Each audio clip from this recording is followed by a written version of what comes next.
আপনি দাড়ি রাখবেন কি রাখবেন এটা আপনার ব্যক্তিগত বিষয়। তবে একটা কথা বলি, আচ্ছা আপনি কতদিন বাঁচবেন? আপনি কি কবরে যাওয়ার সময়টা কি আপনার জানা আছে যে এতদিন পরে যাব, দাড়ি টাড়ি রেখে যাবো, এই ধরনের ব্যবস্থা আছে? কি বলেন, আছে কিনা বলেন? নাই। আপনি যখন কবরে যাবেন আপনার জীবনে করা অনেক সুন্নত থাকতে পারে।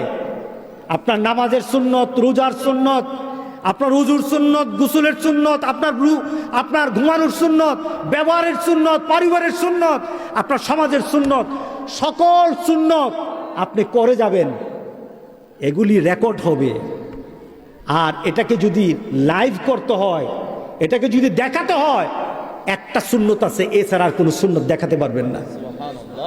কথা ঠিক আছে কিনা বলেন? আপনি যখন কবরে যাবেন সব সুন্নত লেখা হবে, লেখা থাকবে।